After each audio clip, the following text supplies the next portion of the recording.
여러분, 데살로니가 교회는 바울이 2차 전도 여행 때 실라와 디모데와 함께 데살로니가에 들어가서 짧은 3주 동안의 복음을 전해서 빌립보 교회 다음으로 세워진 그러한 교회죠. 자, 그러면 바울이 데살로니가에 어떻게 들어가게 되었을까요?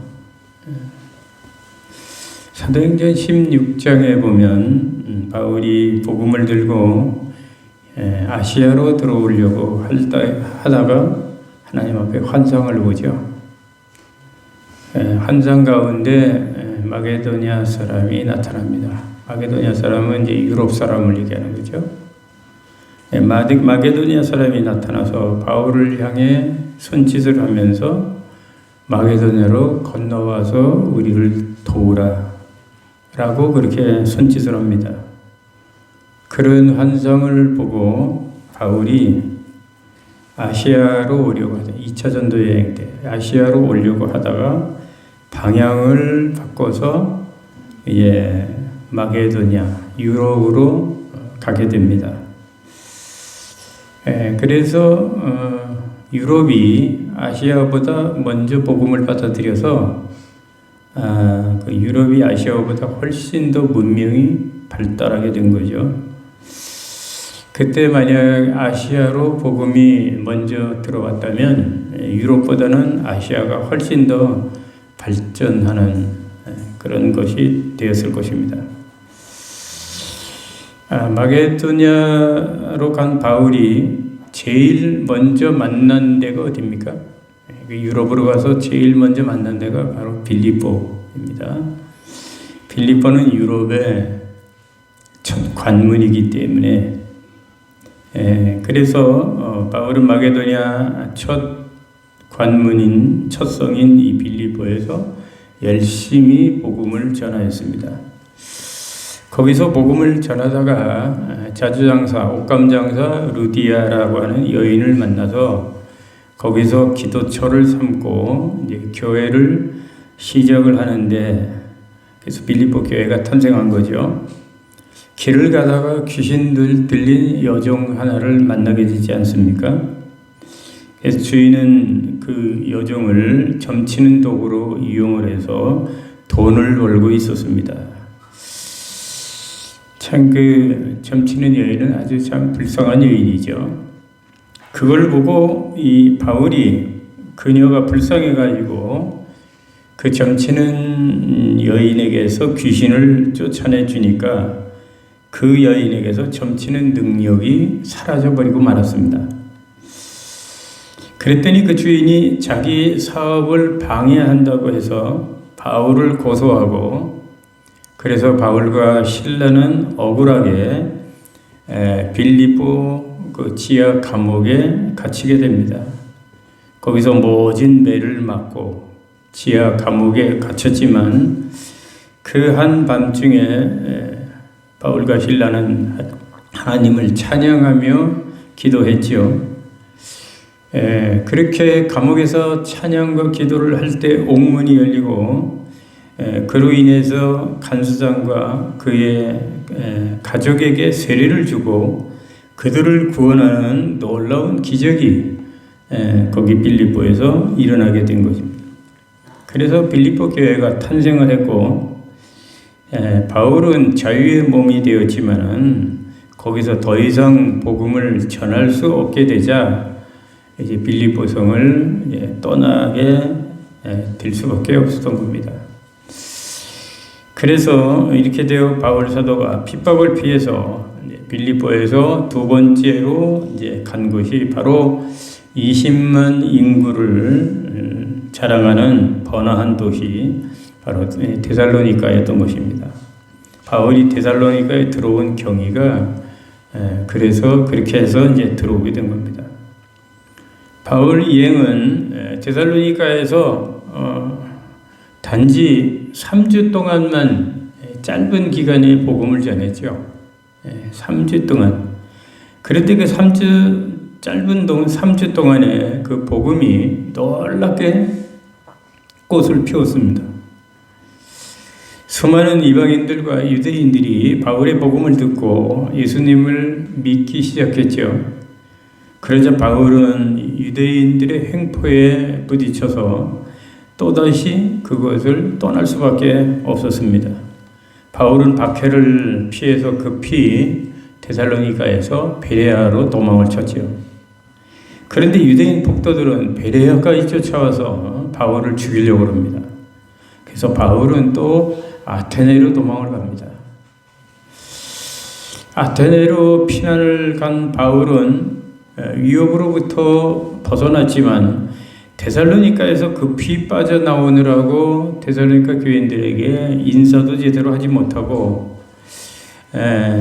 그냥 빠져나왔기 때문에 데살로니가 성도들에게 미안한 마음과 또 환난 중에 있는 저들의 믿음이 흔들리지 않고 과연 뿌리를 내릴 수 있을까? 저들에게 복음을 3주밖에 전하지 못했는데 그래서 그런 근심과 걱정으로 가득했습니다. 그러나 얼마 후 디모데로부터 데살로니가에 대한 반가운 소식을 듣지요. 그것은 바울의 걱정과는 달리 그들이 박해 속에서도 그들의 믿음을 잘 지키고 있다는 겁니다. 이 소식을 들은 바울이 얼마나 기쁘고 감사했을까요? 그렇게 걱정을 했는데 믿음 생활 잘하고 있다고 하니까요. 그래서 바울은 감격에 겨워가지고 세 가지를 가지고 칭찬을 하죠. 감사하고 그 세 가지가 뭘까요?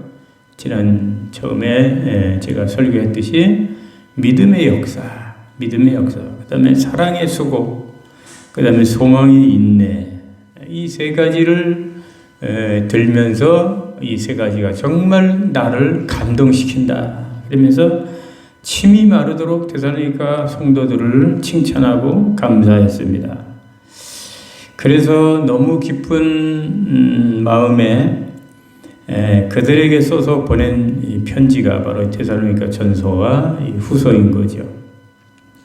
그래서 오늘 본문 말씀은요, 데살로니가 성도들의 작은 오해를 좀 풀어주기 위한 변증과 같은 그러한 말씀입니다.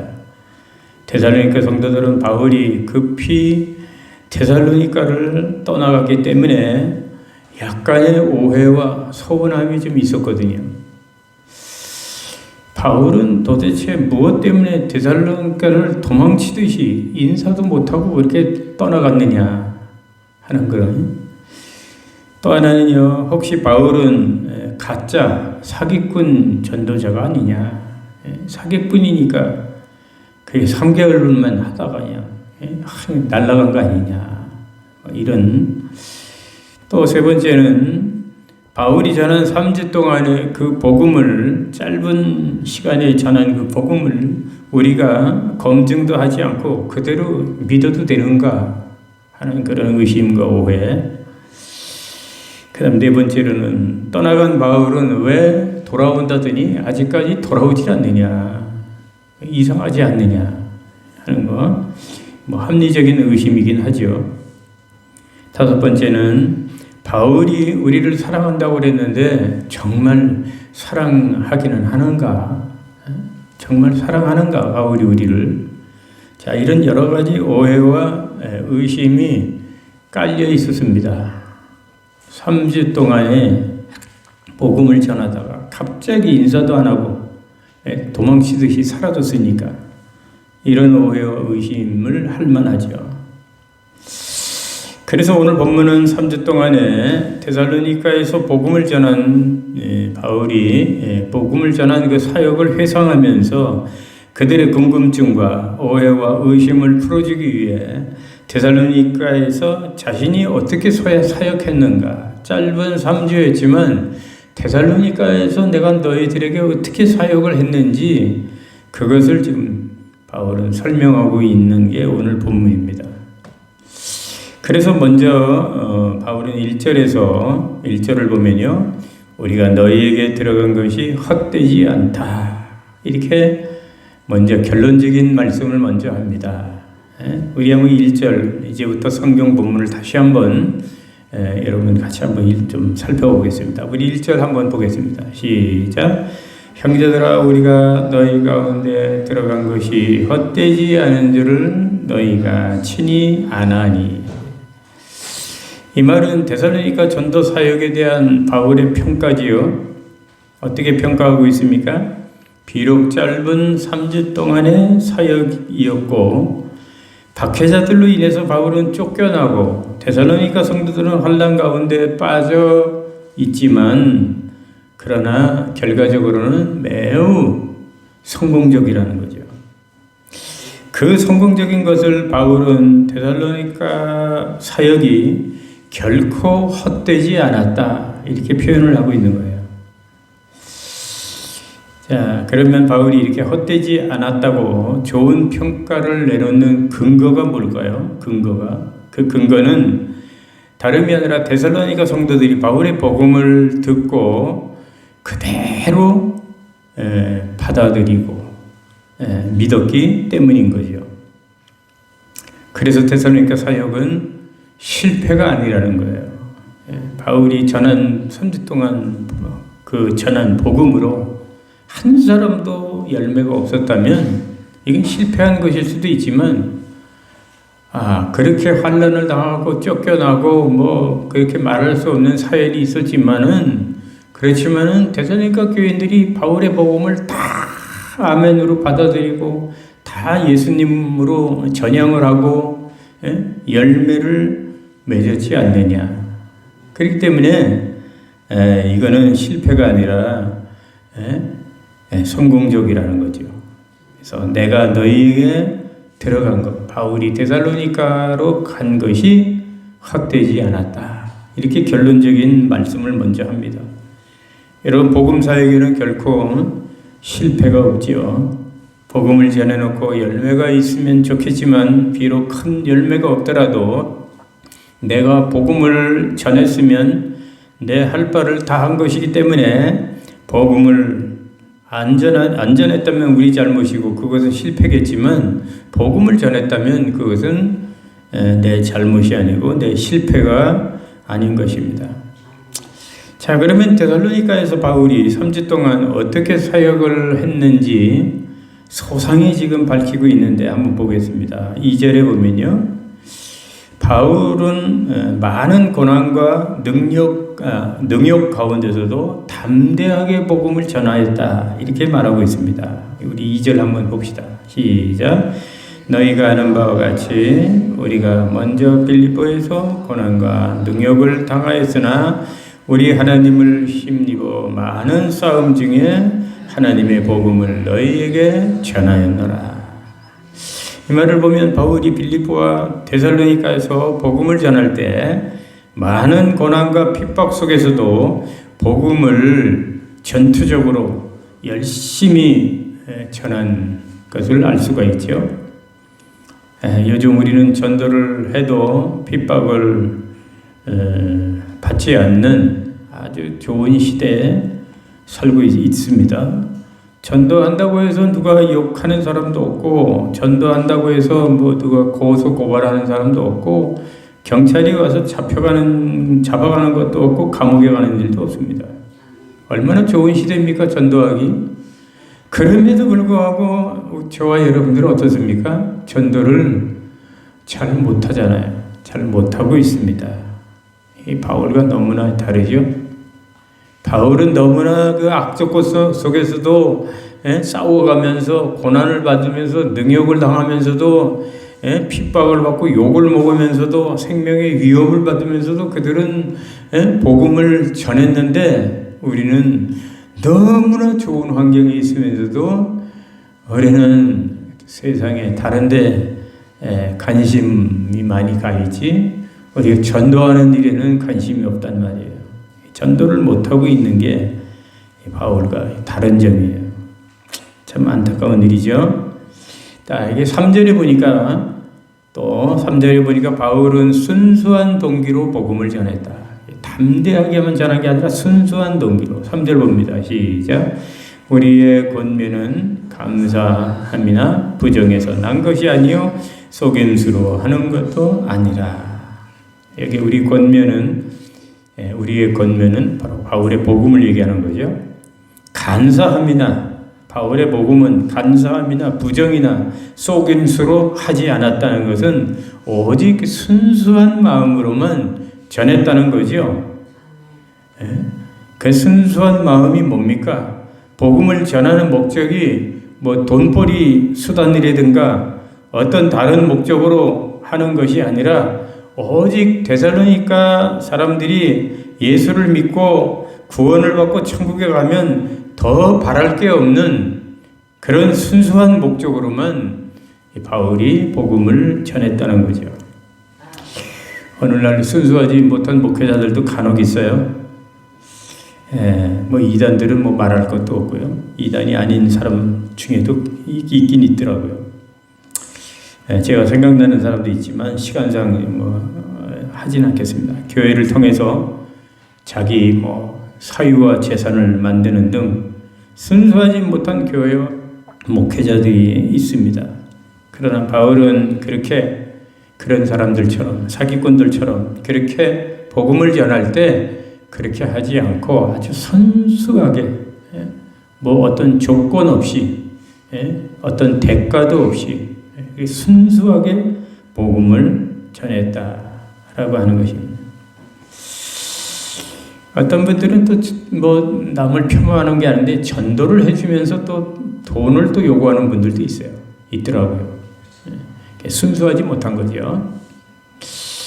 그러나 반면에 또 순수한 분들도 많이 있습니다. 자기 돈 들여가면서 그러면서 이제 한 영혼을 건지기 위해서 전도에 그냥 애쓰는 그런 목회자들도 많이 있습니다. 또 4절에 보니까 바울은 데살로니가에서 어떻게 사역을 했다고 지금 말하고 있습니까? 4절에 보니까 바울은 하나님 중심으로 사역을 했다 이렇게 말을 합니다. 4절 봅니다. 시작.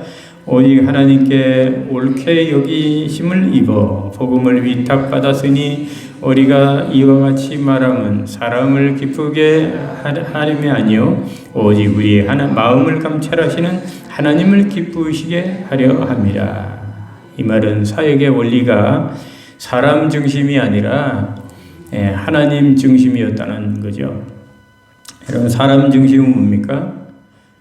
그것은 사람의 기분을 맞춰주고 사람 비율을 맞추고 사람을 기쁘게 하는 인본주의죠. 인본주의. 세상에서는 아주 좋은 것으로 통합니다마는 하나님 나라, 하나님 교회에서는 그것이 뭐 최고는 아닙니다. 그렇다고 해서 교회에서 사람을 무시해도 된다라고 하는 그런 말은 아니죠. 사람이 중요하기는 하지만 하나님 나라는 사람 중심보다는 하나님 중심이라는 거예요. 하나님 중심은 신본주의죠. 사람 중심은 인본주의. 사람 중심이냐 하나님 나라가 교회가 사람 중심이냐 하나님 중심이냐 하나님 중심이 되어야 된다는 거죠. 하나님 중심. 바울은 철저하게 사람을 기쁘게 하기보다는 하나님을 기쁘게 하는 참된 하나님의 종이었습니다. 자, 그리고 또 5절에 보니까 이렇게 바울의 사역은요 정직과 진실함으로 사역했다고 말하고 있습니다. 5절 또 봅니다. 시작. 너희도 알거니와 우리가 아무 때에는 아첨하는 말이나 탐심의 탈을 쓰지 아니한 것을 하나님이 증언하시느니라. 바울은 사역할 때 아첨하는 말이나 탐심의 탈을 쓰지 아니했다고 고백을 합니다. 이 말은 바울이 사역할 때 말과 행동에서 진실하고 정직했다는 거죠. 다른 말로 말하면 바울이 성도들에게 신뢰와 인기를 얻기 위해서 인간적인 수단을 쓰지 않았다는 거예요. 다시 말하면 바울은 데살로니가 성도들에게 신뢰를 잃을 만한 말과 행동을 절대 하지 않았다는 거죠. 여러분 우리도 다른 사람에게 신뢰가 굉장히 중요하죠. 신뢰 특별히 돈이 없고 가난한 사람에게 있는 재산은 신뢰만큼 좋은 재산이 없어요. 돈이 없으면 신뢰라도 있어야 되잖아요. 돈이 있는 사람도 신뢰가 있어야 되고요. 우리가 신뢰를 얻느냐 못 얻느냐 하는 것은 어디에 달렸습니까? 그 사람의 행동거지에 달렸습니다. 행동거지가 정직과 진실하면 신뢰를 얻을 것이고, 그렇지 못하면 신뢰를 얻지 못하는 거죠. 그래서 우리 믿는 사람들은 특별히 우리가 믿는 것도 중요하지만 그 다음에 말과 행동거지가 중요합니다. 말과 행동거지. 함부로 말하고 함부로 판단하고 함부로 평가하고, 우리가 그래서는 절대로 안 되는 거죠. 자, 6절에 보니까 바울은 또 어떻게 사역을 했다고 말합니까? 바울은 자기 유익을 구하지 않는 사역이었다고 말합니다. 6절 봅니다. 시작. 또한 우리는 너희에게서 다른 이에게서든지 사람에게서는 영광을 구하지 아니하였노라. 바울은 사도의 직분을 가지고 어떤 대가나 명예를 바라는 마음이 전혀 없었습니다. 사역을 하면서 한 번도 사적인 욕심을 부려본 적이 없었어요. 항상 공동체 성도들의 유익만을 위해서 바울은 일했다는 것을 알 수가 있습니다. 또 7절에 보니까 바울은 항상 유순하고 따뜻한 마음으로 사역을 했다고 말합니다. 7절 봅니다. 시작. 우리는 그리스도의 사도로서 마땅히 권위를 주장할 수 있으나 도리어 너희 가운데서 유순한 자가 되어 유모가 자기 자녀를 기름과 같이 하였으니, 바울은 진리와 복음 전파 면에서도 부르도자같이 밀어붙이는 대단한 그 리더십을 가진 그러한 지도자죠. 얼마나 참 대단하신 분입니까? 그렇게 부르도자처럼 그냥 이 복음 전하는 측면에서는 막 밀어붙이는 그런 아주 대단한 바울이었지만, 그러나 성도들에게는 사도의 직분을 내세워서 어떤 권위주의를 주장하지도 아니하였고, 부모가 자식을 대하듯이 항상 부드럽고 친절하고 따뜻한 마음으로 대하였다는 거예요. 항상 친절하고 밝게 사랑으로 대하는 사랑의 지도자. 그래서 우리가 바울을 이렇게 무섭게 밀어붙이는 그런 사람으로만 알면은 우리가 바울을 제대로 잘 알지 못하는 것 같습니다. 자, 그 다음 8절에 보니까 바울은 목숨까지도 헌신하는 자세로 사역했다고 말합니다. 8절 봅니다. 시작. 우리가 이같이 너희를 사모하여 하나님의 복음뿐 아니라 우리의 목숨까지도 너희에게 주기를 기뻐함은 너희가 우리의 사랑하는 자 됨이라. 바울은 데살로니가에서 사역할 때 깨부리지 않고 몸살이지 않고 목숨까지도 걸고 헌신하는 자세로 사역을 했다는 겁니다. 여러분, 남자들은 자기를 알아주는 주군을 만날 때 그 주군에게 충성을 한다 그러죠. 여자들은 자기를 사랑하는 대상을 만났을 때 충성을 한다 그럽니다. 바울이 그렇게 헌신하고 충성했던 이유는 데살로니가 성도들을 너무너무 사랑했기 때문이죠. 또 데살로니가 교인들도 사랑받는 자들이었고요. 자, 그 다음에 9절을 보겠습니다. 9절에 보니까 바울은 데살로니가 성도들 폐해를 끼치지 않으려고 자비량 선교를 했다라고 말을 합니다. 9절 봅니다. 시작. 형제들아, 우리의 수고와 애쓴 것을 너희가 기억하리니 너희 아무에게도 폐를 끼치지 아니하려고 밤낮으로 일하면서 너희에게 하나님의 복음을 전하였노라. 저도 다른 사람에게 민폐 끼치는 것을 제일 싫어하는 사람 중에 하나입니다. 다른 사람에게 도움을 주면 도움을 줘야지 다른 사람에게 민폐를 끼치는 건 이건 있을 수 없는 일이라고 생각하는 사람인데, 바울도 보니까 그렇습니다. 바울에게는 여러분들이 알다시피 천막을 만드는 기술이 있었죠. 천막을 만드는 기술. 그 기술로 낮에는 일을 하고 밤에는 복음을 전했습니다. 천막 짓는 일로 의식주 문제를 해결했지요. 그리고 성도들에게 손을 벌리지 않았습니다. 돈을 받고 복음을 전한다는 그런 오해도 받지 않았죠. 이렇게 바울이 한 이유는 데살로니가 성도들에게 민폐를 끼치지 않기 위한 자비량 선교를, 선교사가 무슨 돈이 있겠어요? 자비량 선교를 했다. 바울의 이 선교 정신입니다. 바울의 선교 정신 참 대단하죠. 이것이 누구에게서 온 걸까요? 예수님에게 다 배운 거지요. 바울이 예수님에게. 자, 우리는 예수님처럼 바울처럼 그렇게 살 수는 없을까? 우리 찬양은 참 날마다 잘하는데, 근데 이 말과 찬양과 이 행동이 따로따로 놀 때가 참 많아요. 그렇지 않습니까? 자, 10절을 봅니다. 바울은 또 데살로니가에서 짧은 3주였지만 어떻게 사역을 했습니까? 바울은 흠이 없고 거룩한 성도들에게 본이 되는 삶을 살았다고 말합니다. 10절 봅니다. 시작. 우리가 너희 믿는 자들을 향하여 어떻게 거룩하고 옳고 흠없이 행하였는지에 대하여 너희가 증인이요 하나님도 그러하시도다. 목회자가 설교도 쉽지가 않지요.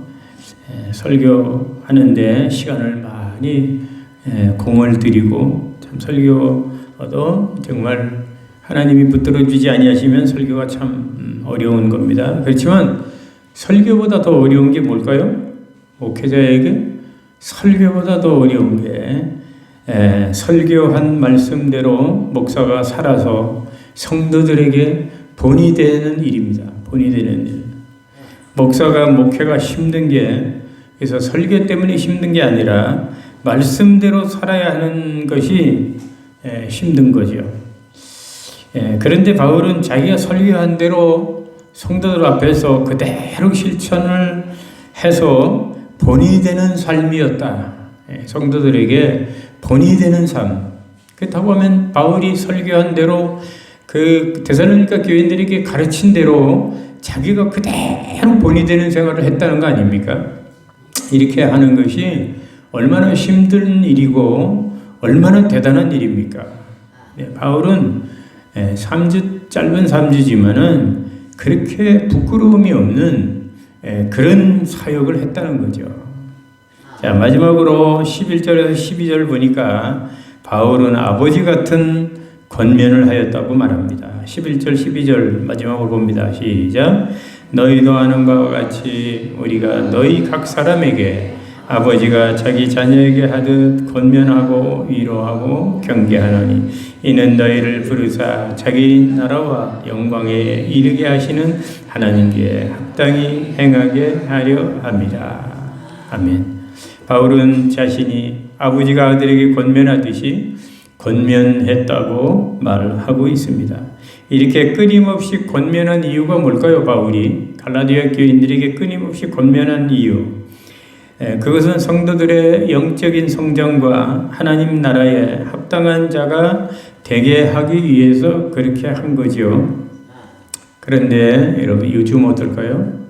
요즘 목회자들은 나부터도 끊임없이 권면을 못합니다. 끊임없이 바울처럼 권면을 못하는 이유가 뭔지 압니까? 왜 그럴까요? 목사님도 바울처럼 좀 끊임없이 좀 권면 좀 하시지 왜 못하실까? 그거는요, 성도들이, 요즘 오늘날 성도들이 그 권면을 잘 받아들이질 않아요. 잘 받아들이지 않아요. 목사가 잘 되라고 하는 권면인데 권면하면 잔소리로 듣죠. 듣기 싫다고 그러고, 자꾸 그렇게 목사님 나한테 자꾸 그렇게 자꾸 권면하면 나 시험 들어가지고 이 교회 안 나올 거라고. 이렇게 뭐 대놓고 말을 하니까 어느 간땡이 부은 목사가 이렇게 권면하는 걸 좋아하겠습니까? 저도 한두 번 권면해가지고 말 안 들으면 더 이상 얘기를 안 해요. 잘하는 건지 모르겠습니다만은, 그러니까 오늘 바울을 보니까 바울도 훌륭하지만 권면을 잔소리로 듣지 않고 잘 받아들이는 이 데살로니가 성도들이 어떻게 보면 더 훌륭한 것 같아요. 더 엄청난 것 같아요. 자, 여러분 잘 들어가는 권면이라면 여러분들이 아멘으로 순종으로 잘 받아들이는 데살로니가 같은 성도들이 되시기를 주님의 이름으로 축원합니다. 자, 이제 말씀을 마칩니다. 여러분 오늘은 본문 그대로 그냥 훑어봤는데요.